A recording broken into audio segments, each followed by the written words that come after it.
السلام علیکم ملګرو، څنګه چې تاسو ته پته ده چې په امریکا کې لاس انجلس کې چې کومه اور لګېدلې نو هغه چا لګولی دی.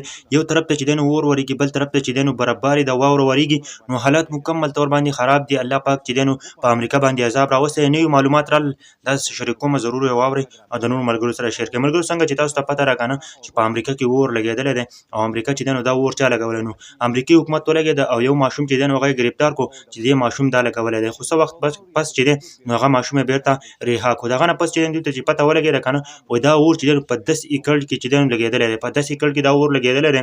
او د هغه نه پس چې دی نو الله پاک قدرتي لګولی دی، قدرتي دا اور لګېدلی، نه چا نه دی لګولی. کله چې په 10 ایکړ کې دا اور ولګېد که نه، نو دوی کوښښ کاوه چې موږ دا اور مړ کړو. وایي د هغه نه پس چې دی نو تېز هوا پسې راله، د دوی مشیندرۍ چې وي نو هلته ولاړې وې، دوی کوښښ کاوه چې اور موږ مړ کړو. د هغه نه پس چې دی نو که نه، وایي تېز هوا راله که نه، دومره تېز هوا راله که نه چې دا چې دی نو تقریبا 10,000 ایکړ ته چې ده ورسېده.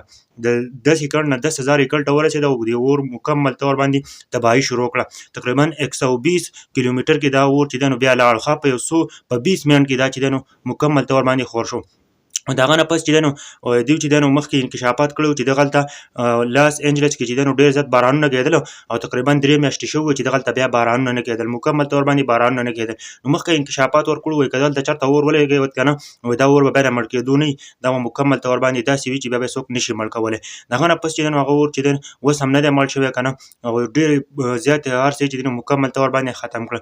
تقریبا 150 بیلیون ډالر چې دی نو د هغه نقصان وشو، 150 بیلیون ډالر. دا نوي معلومات هم رالل. هغه نه پس چې دی نو په امریکا کې په یو طرف کې چې دی نو هلته واوره ورېږي او هلته هم حالات خراب، تعلیمي ادارې چې دی هم بندي کړي دي او نور هر څه چې دی نو هغه معطل شوي دي، ځکه چې الله پاک پې عذاب راوستی دی. امریکې ځان ته سوپر پاور وایو او الله پاک پې داسې عذاب راوستی دی. بل طرف ته هغوی دا کوښښ کوي که نه چې د نورو ملکونو نه امداد وغواړي، نور ملکونه ورسره هم امداد کوي. دی چې مسلمانان کوم ملکونه یادول دی ټرمپ، چې زموږ مسلمانان ملکونو باندې اور برومه، اور به پې بلومه، جهنم به ترې جوړومه. نو الله پاک دې په خپل ملک کې جهنم جوړ کړو. نن تاسو کتلی شئ که نه په امریکا کې حالات مکمل طور باندې خراب دي. دا نوي معلومات راغلل که نه، د نورو معلوماتو دپاره ورسره زموږ دا ویډیو د موږ چینل ضرور سبسکرایب کړئ، ویډیو ورسره ضرور شیر کړئ.